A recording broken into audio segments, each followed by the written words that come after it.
Good evening, afternoon, morning. It feels like everybody is all over the place. So wherever you are, welcome to today's book talk about the Sassoons. My name is Sydney Yeager, and I'm the Public Programs Coordinator at the Museum of Jewish Heritage, a living memorial to the Holocaust. Now in its 25th year, the museum is committed to the crucial mission of educating our diverse community about Jewish life and heritage before, during, and after the Holocaust. As part of that mission, our programs illuminate the stories of survivors, broader histories of hate and anti-Semitism, stories of resistance against injustice, and more. Thank you so much for joining us today virtually, and we hope you will visit the museum in person to see our new core exhibition, The Holocaust, What Hate Can Do, alongside our temporary exhibition, Survivors, Faces of Life After the Holocaust, from photographer Martin Scholler. You can learn more and find tickets on our website. We also appreciate the vital support of our members so much here at the museum. If you want to get closer to the museum and enjoy exclusive programs, member previews to exhibitions, and free admission, you can explore museum membership on our website or email membership@mjhnyc.org to learn more. Closed captions are available on today's program, and instructions on how to turn captions on or off will be posted in the chat, in addition to all the links I've mentioned. If you have questions for our speakers during the program, please put them in the Zoom Q&A box, and we'll get to as many as we can towards the end of the hour. Today, we are honored to be joined by Joseph Sassoon and Rebecca Kobrin. Joseph is the director of the Center for Contemporary Arab Studies and professor of history and political economy at Georgetown University. He holds the Al-Sabah Chair in Politics and Political Economy of the Arab World. He is also a senior associate member at St. Antony's College, Oxford. In 2013, his book, Saddam Hussein's Bath Party Inside an Authoritarian Regime, won the prestigious British Kuwait Prize for the best book on the Middle East. He completed his PhD at St. Antony's College, Oxford, and he has published extensively on Iraq and its economy and on the Middle East.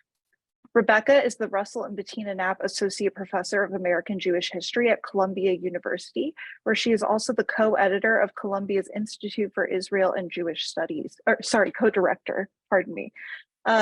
In 2019, she served as the Joseph Engel Visiting Professor in American Jewish Studies at Harvard University. She works in the fields of immigration history, urban studies, business history, East European history, and Jewish history, specializing in modern Jewish migration. She is the author or editor of several books, including the forthcoming A Credit to the Nation, East European Immigrant Bankers and American Finance, 1870 to 1930. She's one of the principal investigators leading the award-winning digital humanities project Historical NYC project, named Best Interactive Map for its visualization of the demographic and spatial changes in New York City between 1850 and 1940. Her writing has appeared in the Washington Post, CNN, The Guardian, and Bloomberg News. So you can buy the Sassoons at the link in the chat, and thank you so much for joining us today. And now I'd like to hand things over to Joseph and Rebecca. Thank you very much, Sydney, and thanks, Rebecca, for being the discussant. Let me just share the screen. Okay. So the Sassoon is a Baghdadi Jewish family that has its roots really going all the way back 2,500 years. And Mesopotamia later on becomes Babylon, later on becomes Baghdad, which was a province of the Ottoman Empire. Each province has its governor and, of course, part of the Ottoman Empire. Governor came in, governor went. Some governors were good, others were corrupt. David Sassoon's father, Sheikh Sassoon, was actually, and the family was not in the trading business. He was the representative of the Ottoman Sultan in Baghdad as the Sarraf Bashi, or tax collector. Today, the equivalent really of a finance minister. Each province has its own system of governors. And I think that he was more than 22 years, 23 years as the tax collector, but then a new governor showed up and he was very corrupt. He pushed him out and began embezzling money from merchant families. And actually the way he did it, arresting a member of the family until they pay a ransom. And the father of David Sassoon realized that this is a losing battle. So he suggested for his son to flee Baghdad. And so David Sassoon took his young family with him and fled, and the father followed to Bushir in southern Iran or Persia at the time. The father died, and David made an interesting decision to go to Bombay. We do not really have why and all the ins and outs, but it was an interesting decision considering that many merchant families have either settled in Iran or went to the Gulf. He decided to go far away in a new place on rumors or stories that he has heard that in India there is no distinction about religion or sect or identity, and that people will do business with everyone. This is the founder, David Sassoon. This picture, as you can see, was taken in 1850. For all the time that he was in Bombay, he kept his Arab dress, his uniform. He did not change it. He spoke Arabic, Hebrew, Persian, and Turkish. He learned Hindustani, but never really learned English. And this is really the interesting part of building this dynasty. He really started from scratch. There was no experience, there was no trading before. And if you look actually throughout the trajectory of the Sassoon, there wasn't a one event or a trade that really made the family wealthy. It was step by step increasing. If you look at the archives of the 1830s, 40s, he's barely mentioned because he was really a very, very small trader, but he kept building it slowly but surely. Let me come to this aspect. This is really kind of what led me to write this book. I was not interested in writing the history of the Sassoons for many reasons, but partly that I didn't think that there was any interesting material. Then I came across thousands and thousands of these documents at the National Library in Jerusalem, which is really incredibly fascinating. And they last about 100 years, including their trading books, menus, even of dinners, seating arrangements. Notice this is all in what we call Baghdadi Jewish dialect. In order to decode it, you need three languages. You need to know the Baghdadi Jewish dialect, you need to know Arabic, and you need to know Hebrew. The Hebrew here is just the letter. It's actually Baghdadi Jewish Arabic, what you're seeing. Notice that there are no paragraphs, there are no bullet points. I put it in English kind so you can see kind of the gist of it. It begins very formal, it ends very formal, and then it jumps from one subject to another without really any reason. And a lot of criticism if any brother or member of the family did a bad trade or purchased thing at the wrong price. This is really kind what made me want to write that history, because I realized there is an incredible story to be told which has not been told before. David Sassoon, from the beginning, upon arrival in the 1830s, decided to identify with the British Empire. As a refugee coming with nothing, there was only one superpower at the time, and that was the British Empire. And he announced that he wants to be a British citizen and serve the colonial interest of the British Empire.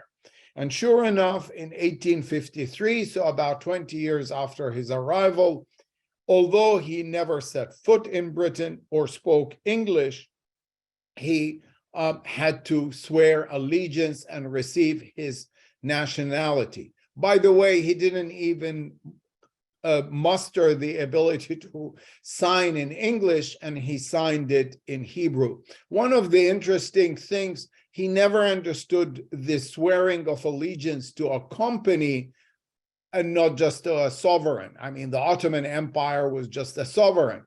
But of course, East India Company controlled India for the last 200 years before and continued to control India officially until 1858.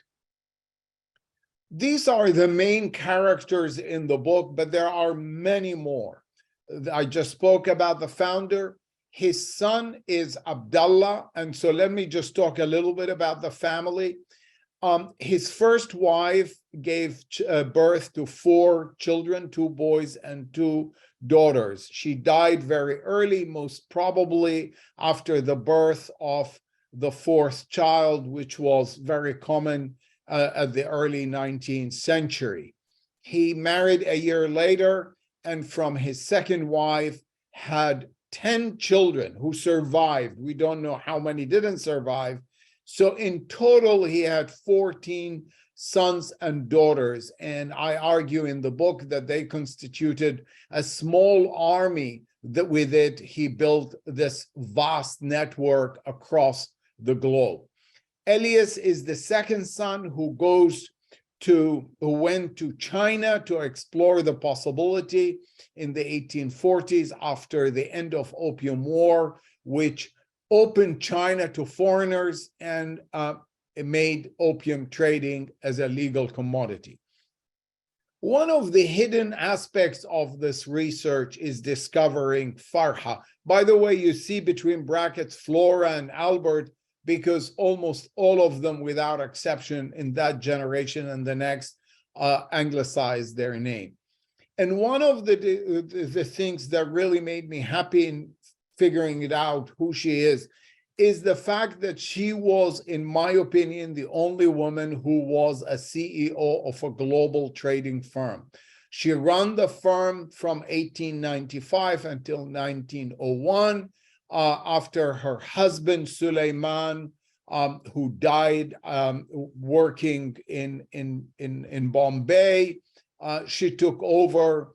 It's a whole chapter is dedicated to her, how the men in the family conspired against her endlessly, simply because they were really jealous of her success.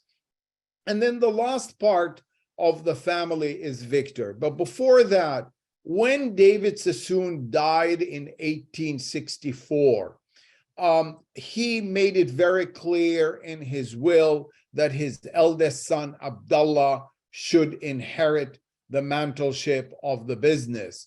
The second son, Elias, disagreed vehemently. He argued that he brought more business than anyone else, and therefore it should be a 50-50. At some point in the archives, there is discussion of a 60-40, but Abdullah refused that. And so from 1867, we have 2 competing companies, both carrying the name Sassoon. David Sassoon and Co., that's the original one, and E.D. Sassoon and Co., which is Elias David Sassoon. Farha belongs to the David Sassoon and Co. Victor is the great-grandson of Elias, who took the business totally different, moved it from India to China, and I will come back to that. One of the most fascinating things about the business, once they start doing it and at a grand way, is they came up with a very inventive methodology for philanthropy. They tax themselves, which is really almost unheard of. What do I mean by that? So in their logbook, you see, for example, the purchase of a chest of tea, transport cost, maritime insurance, and always the last line is either it's Dhaka, 0.25%. And 1/4% doesn't seem a lot, But if you are aggregating hundreds and hundreds of trades that are being done, the money accumulate. And one of the incredible things is, unlike other philanthropists who have a good year, they give X, and if they don't have a good year, they give much less. Here, irrelevant whether the trade was profitable or not, there is a tax attached to it. With this money, they built a lot of things. They built synagogues. So the blue one to the right is a beautiful functioning synagogue that exists today. Actually, about 10, 12 years ago, the Indian government renovated it. It's actually, as I said, a functioning synagogue. I visited it the year before COVID. David Sassoon, in the last 3-4 years of his life, moved to Pune, which has better weather, less humidity, and he built another synagogue, which is also a stunning red. You could see it from everywhere in Pune, and he's buried in the grounds there. But it was not just synagogues.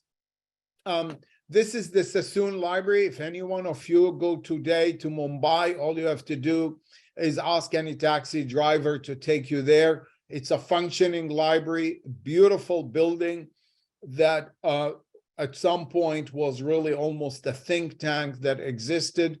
He built schools for juveniles in India. He built schools for the Jewish community. He had hospitals. You can argue that to a certain extent they used it in recruiting.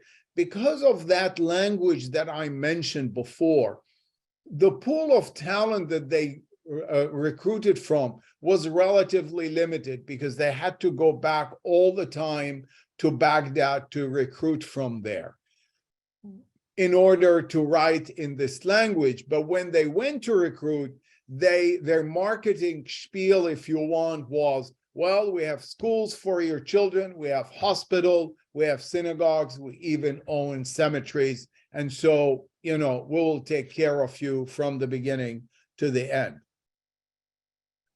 One of the most fascinating things in really when you look at the global merchants at the time is how do you get information about others and how to build network? And one of the main aspects of the information is to figure out what the reputation of the correspondent. In the 100 years of archive, there was never a question, should we deal with A or B because of religion, sect, identity? Never, ever. The main question is, can we trust the agent or the merchant we're going to deal with?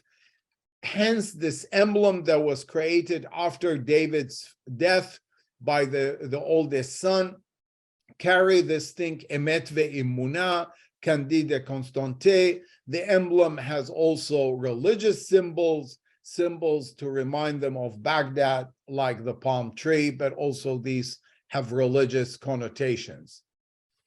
This gives you the idea of the tremendous expansion of the family within 30 years. And as I said at the beginning, there wasn't a one event that made them so wealthy. It just brick by brick. Notice most of these places are port cities, 3 red stars. These are the major hubs, Bombay first, then Shanghai, and the third one by the 1870s, late 1870s, London, which became anyway the financial capital of the Western world. Japan, important, but you could see a lot of other places, even Zanzibar in Africa, and of course, different parts of the Ottoman Empire and Iran, where they had very, very close relationships.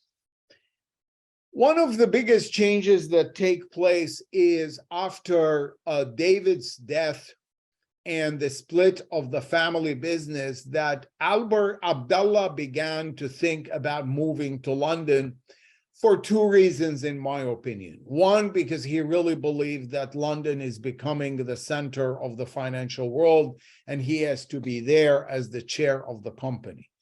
2, most of his brothers have moved there, and they were sending reports about how beautiful Britain is and all the places they are traveling in Europe. And he was sitting in conditions like in Bombay, which are, from a weather point of view and other facilities, were not as grand. Before he moved by a year or 2 years, he was knighted by Queen Victoria, changed his name, and from that point of view, he is known as Sir Albert. A year later, he moved to London, and in 1874, he was given another huge honor, which is the freedom of the city that was presented to him. Think about it. They left in 1830s, and in 1870s, 40 years later, the son is a sir, is knighted, and has received the greatest honor from the city of London, and he was the first Jew to receive that. But with that change came a lot of other changes. Houses, grand houses, estates, they wanted desperately to be accepted to the British aristocracy. How do you get accepted to the British aristocracy? First, they had all the relationship, including with the Prince of Wales, but they started imitating them. They bought these huge houses in London, in the country, and then estates in Scotland.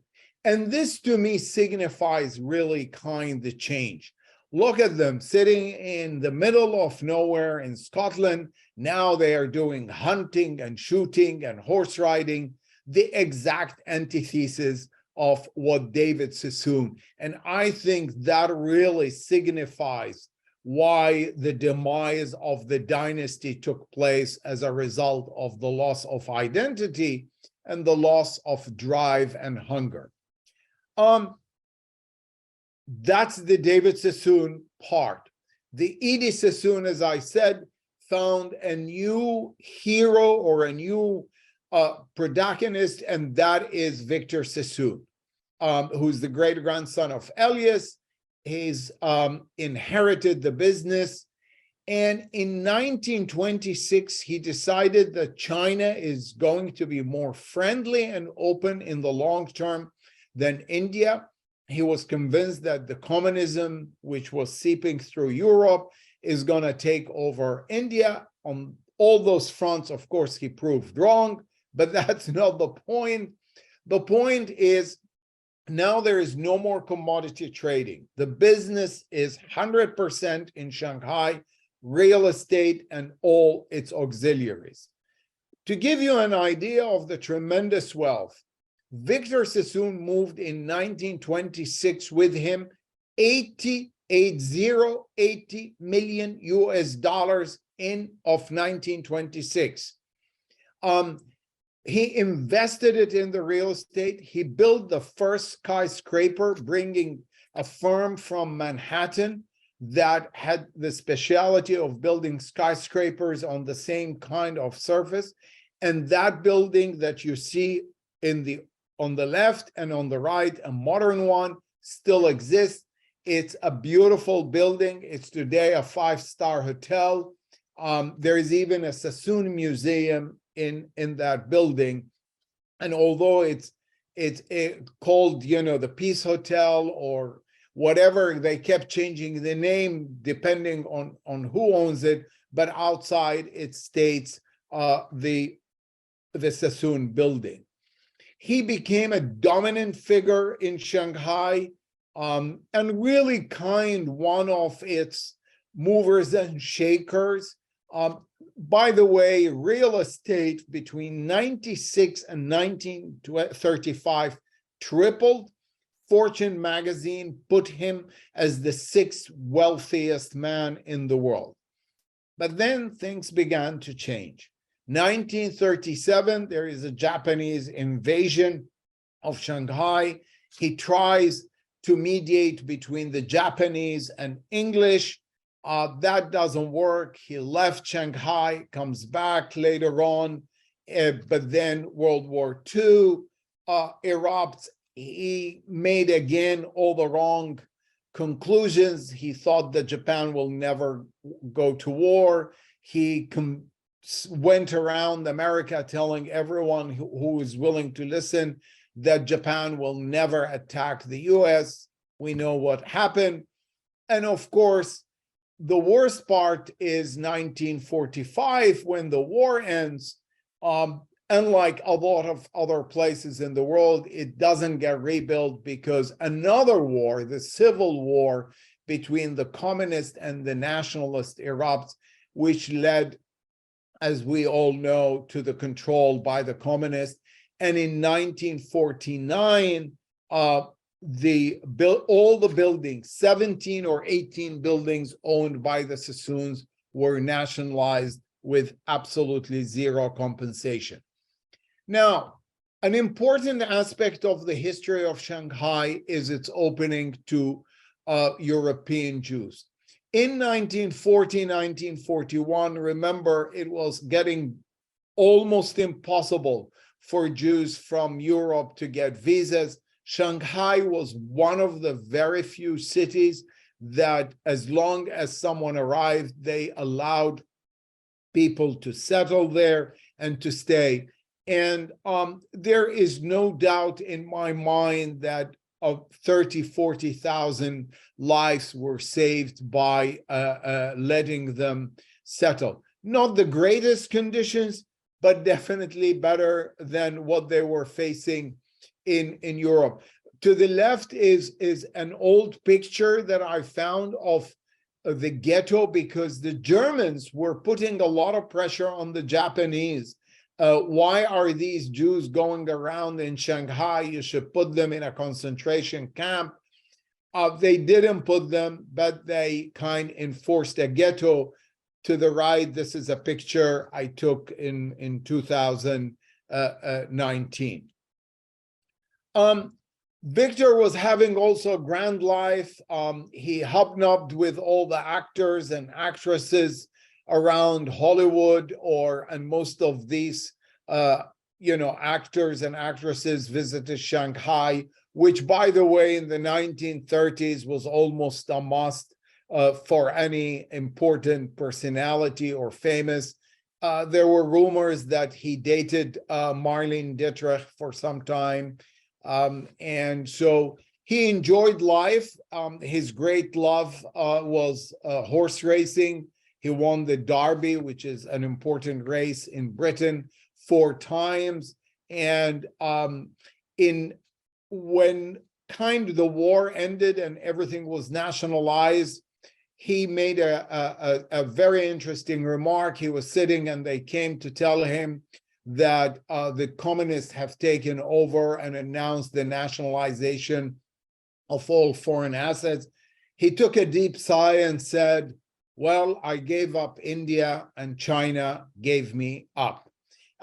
He left afterwards kind of a broken man, fell in love with a nurse much younger than him from Texas, and moved with her to the Bahamas, where he died in 1961. Thank you very much. Thank you so much. I'm wondering if we can stop the screen share. Yeah, I will do that.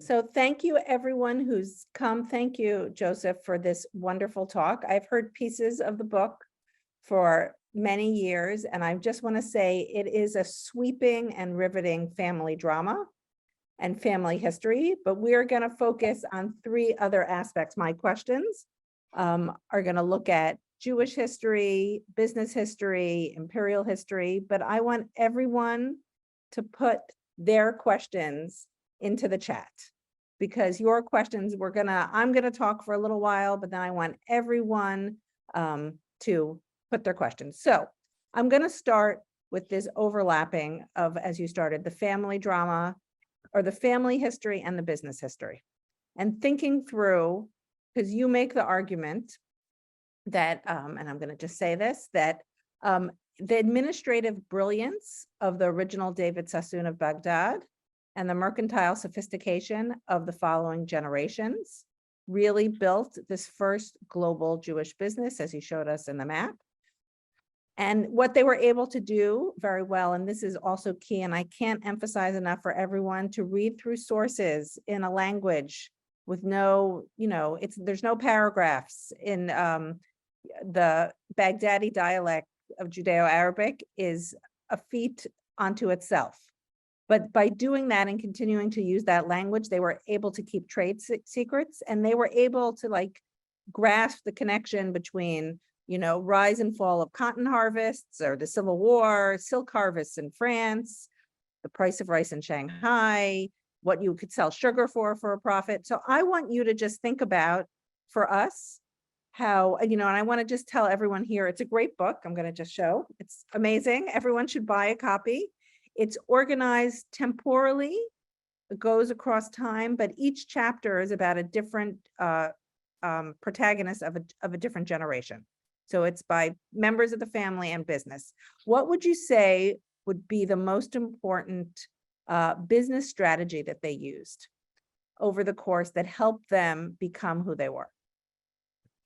I think the network that they really established, one of the most fascinating things that I actually didn't know until I started researching, European companies and British companies that acted, for example, in India or China, always insisted on a contract. There was no contract ever by the Sassoons, because they wanted really to have that connection, not that they ever met with the people that they were trading, but through their messages to establish a relationship that, we're going to keep our word, you're going to keep your word, and we're going to have a flourishing business.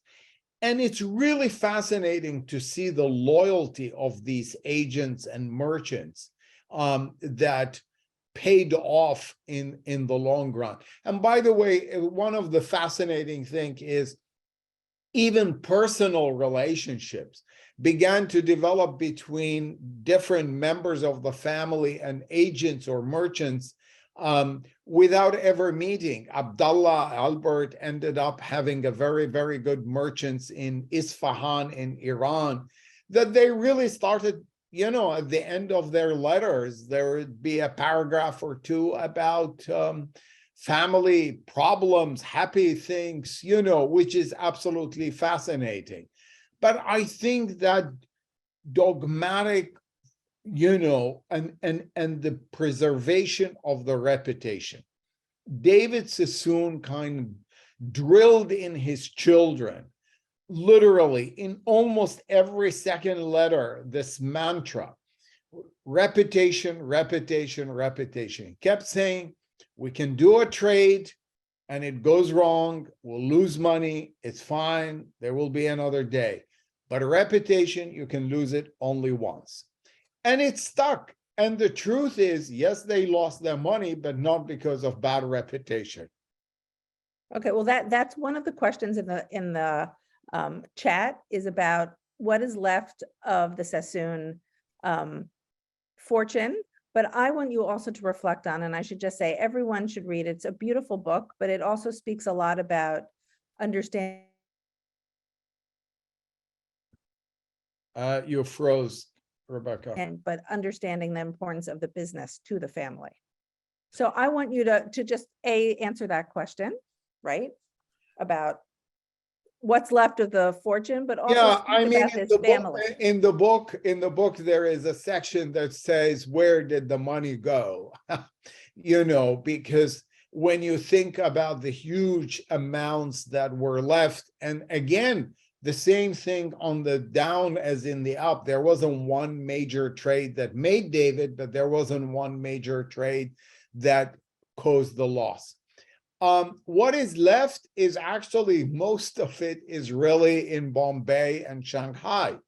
I would say the only place where you go today and you can talk to anyone in the city of 22, 24 million in Mumbai, they will know something about a building, about a place. There are, by the way, the Sassoon docks, which still exist. If you go to Pune, which is a 6-8 million population. Everyone knows about the Sassoon Hospital. Second place that where people will recognize the name will be Shanghai.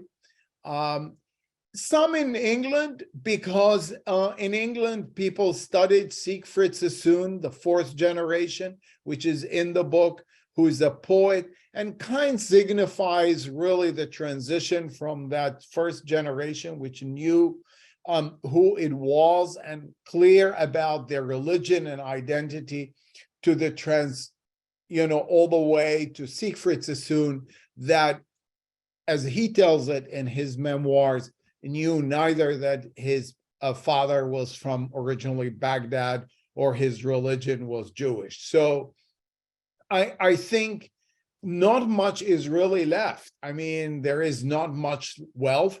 From time to time, we see things dribbling into the auction market. If any one of you saw the Sotheby auction at Christmas a year ago, there were a lot of items that obviously some 5th, 6th generation had it and they sold it.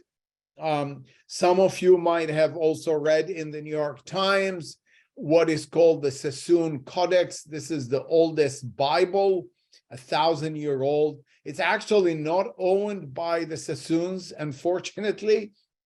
It's owned by someone else, but it was sold by a Sassoon. It was purchased by a Sassoon and sold by his grandson in 1973, 1974 for about $500,000. It's coming to the market between 45 and 50 million US dollars.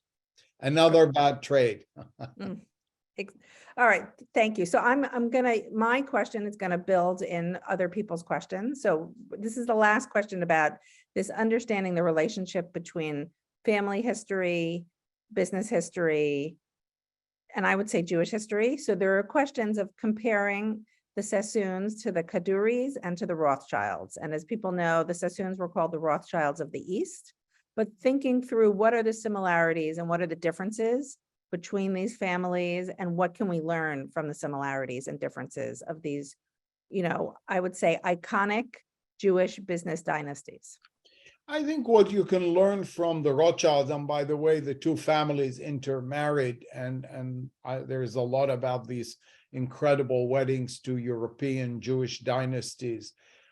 One of the interesting things about the Rothschild is the setup by the oldest Rothschild before his death.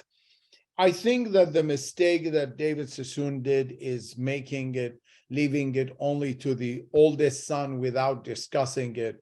I think the Rothschilds set up a much better system to manage that, to transfer, and in anticipation that not every member of the family in the long run is going to be wanting to be in the banking. By the way, the Sassoons were never in the banking or the lending of money. The comparisons with the Kaduri, in my opinion, is much more interesting. They kept going back to Baghdad to recruit young, talented people to come to India to work for them. The old Kaduri was one of them, 7 years working with the Sassoons. He left and set up on his own. Where the interesting thing is that I argue in the book, they actually ended up suffering much more from the occupation of Hong Kong and Shanghai by the Japanese.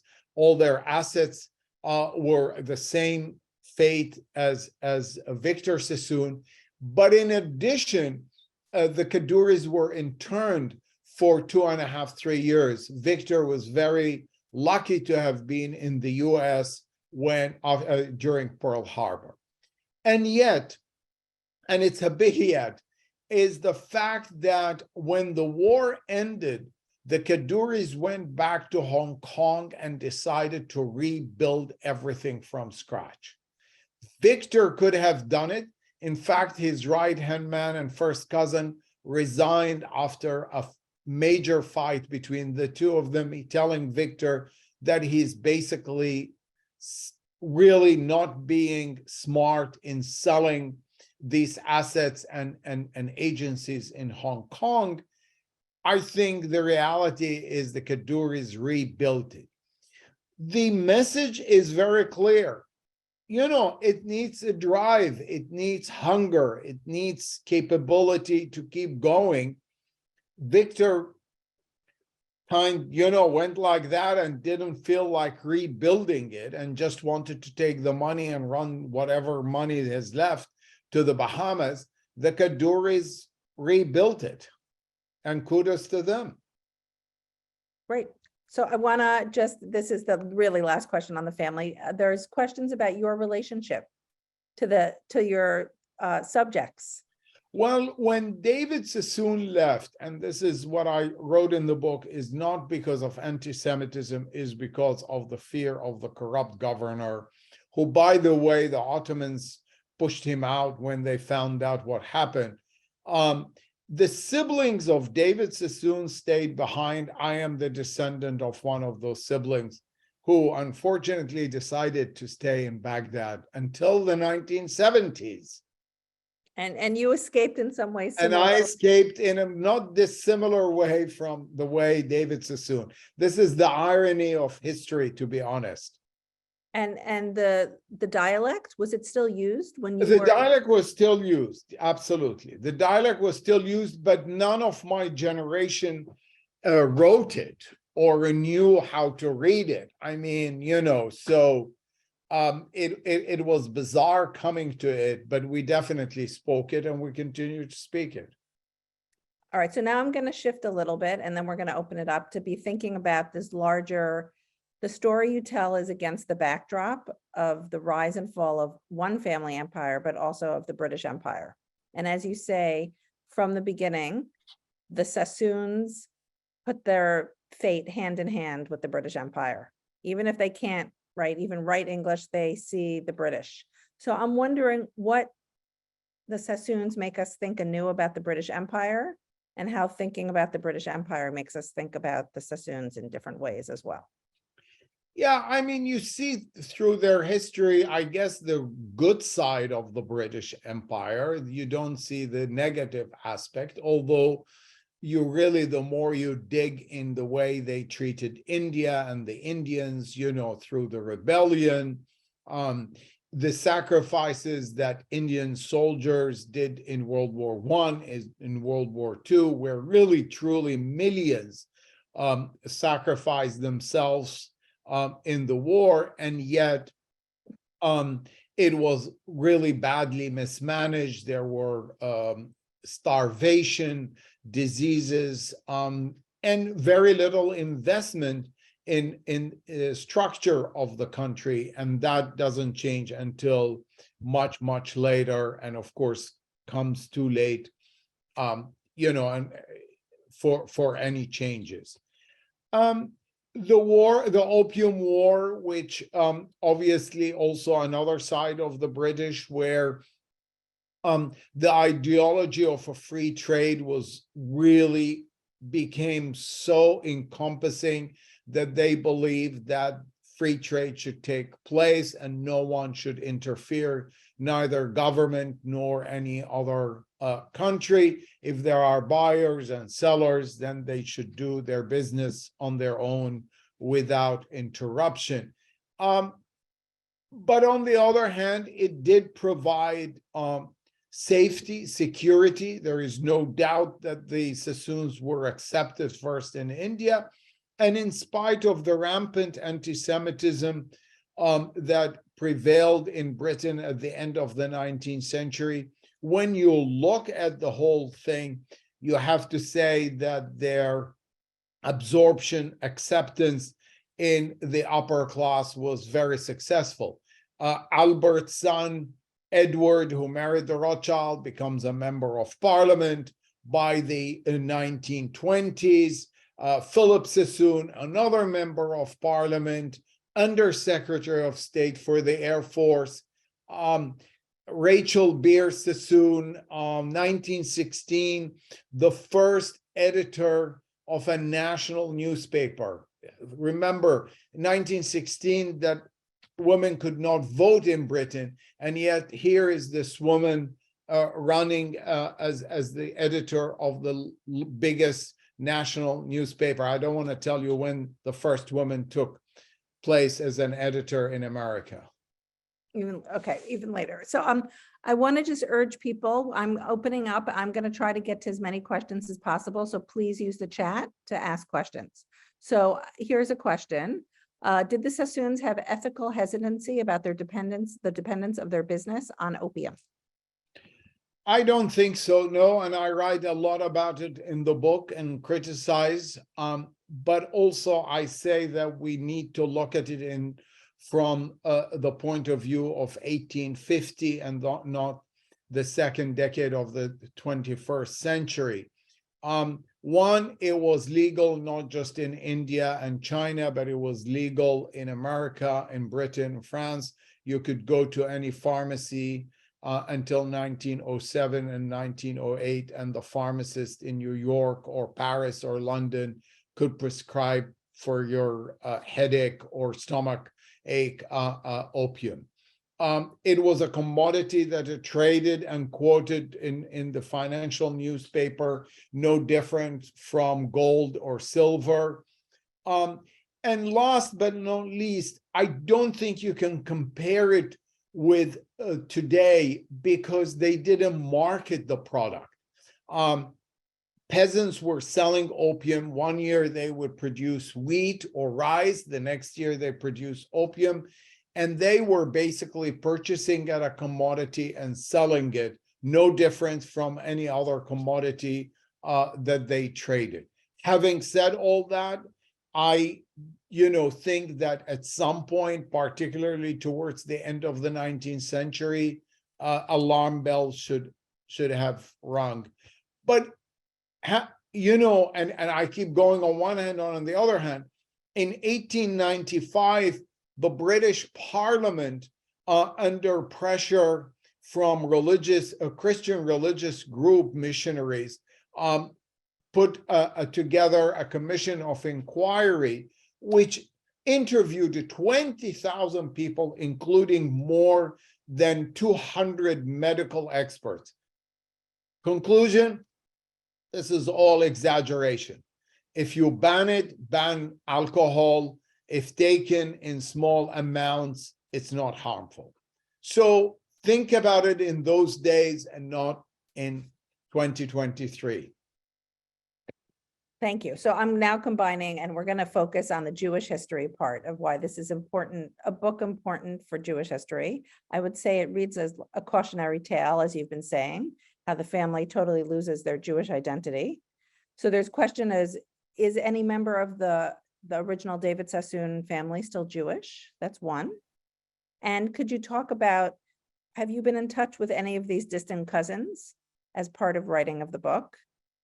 And then I will end with talking about Victor Sassoon, but those just talk about. So, not many. Flora's great-grand son, I guess, or maybe even more, became a rabbi, and then his son also a rabbi, and he was one of the few people who moved to Israel in the 1970s.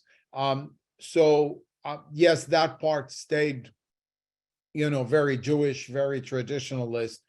The vast majority, I would say, no. I really didn't know a lot of Sassoons. The book is opening and Sassoons are popping up everywhere from England to Australia to, of course, in America. And it has been a wonderful journey, to be honest, to meet them. Some of them have the most incredible stories. I keep saying maybe one day there will be a conference, a Sassoon conference, reunion. Great. So I want us just to end on Victor Sassoon, because as the Museum of Jewish Heritage, it's about the memory and history of the Holocaust. It is clear, as you made clear, right? Those who arrived in Shanghai would have had no place to go if it wasn't for Victor Sassoon. But what you made clear in this talk is that Victor Sassoon, all his predictions in the 20th century were not exactly on the mark. So what do you think is the lesson of Victor Sassoon, his engagement with Shanghai, his understanding of the world, and he's like the last chapter of the Sassoon business family. What do you feel the lessons that we can learn from I him? think the lesson, in colloquial way, I think it got to his head. Being so powerful, so rich, he befriended the nationalists, which was another mistake, and didn't build relationship. But by the way, he did the same mistake in India, where he underestimated nationalism. And then, he ignored them in the 1920s when they wanted to build bridges to people like him. And he ignored them. Then he comes back in 1939, 1940, trying to reignite the machine. But then, by then, the train has left the station, and the nationalists, the senior nationalists like Nehru and Gandhi were not interested. I think part of the problem of these powerful business people, that there isn't really anyone who tell them, stop, you're making a mistake, you're making the wrong guess, you should think about it. Ego gets in place, and I can tell you he had a huge ego. By going through his diaries, Shanghai was too small for him, and frankly, he cherished from 1941, going all around America and giving those bombastic speeches about how the world should be, and he wants to help anyone to design the world after the war. So thank you. I'm just looking at the Q&A. There's a question about Vidal Sassoon, who I think is from a Aleppo family, correct? No connection, unfortunately. Okay. So there's several questions about personal families, about, grandparents and trying to understand. I'm wondering if you want to leave us with what you think is the most important. The audience here at the Museum of Jewish Heritage thinks a lot about the Holocaust, about the destruction of European Jewry. Your book is really a cautionary tale of what happens when you are too successful and, well, not too successful, when a family's identity gets lost amidst success, and then it can't be recouped or regained. So I'm wondering if you could talk for this audience. What do you think the lessons for your book, particularly for people interested in memory, Holocaust?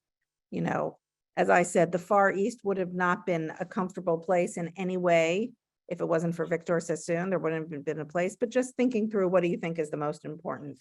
Yeah, I think really, if you look at it today, this issue of refugee and immigrants, which was, whether you're from Europe or you're from Baghdad, it's the same story. The fact that you're really beginning a new life in a new place, and it is really difficult. And the contribution, whether of the Sassoons or other immigrants from Europe, is really huge and cannot be underestimated. And I think we all should understand what these refugee and immigrant families go through when they're trying to rebuild their lives. And I'm ending with a question I probably should have began with. What is the meaning of the name Sassoon? Well, Sassoon is actually, the word Sasson is a Hebrew, besasson vesimcha, in happiness. Sasson is happy. So when they got to the West, they added another O to the double S. And so it read Sassoon, and that's how it became. But the original name, and in Hebrew, it's Sasson. And then this is the final, about what do your children think about the whole family saga that you've written? Well, they read it. They are very interested. I think they were probably more interested in the story than when I was, at least as a teenager. So, they seem to be smarter than I was. So I'm wondering, we might have time for, I will ask one more question about people have asked about the Jewish Museum has a Sassoon exhibit. So those items, you said that there's nothing left of the family's, riches. So what is that exhibit? What is contained in that exhibit? What is that exhibit about? I mean, there are obviously the art is stayed behind, some of it in museum in England, some of it in people own it, clothes, books. It did not all come from the Sassoons. It came from a lot of other sources, but some of the Sassoons in different parts, particularly probably in Britain, still have things that are left to them by their grandparents or great-grandparents. Great. So there are tons of other questions about their presence in Indonesia, just thinking through the family. I think that you will be forwarded these questions by the Sydney at the Museum of Jewish Heritage, and I'm going to hand it over, Sydney, to you to just wrap it up. Thank you so Great. much.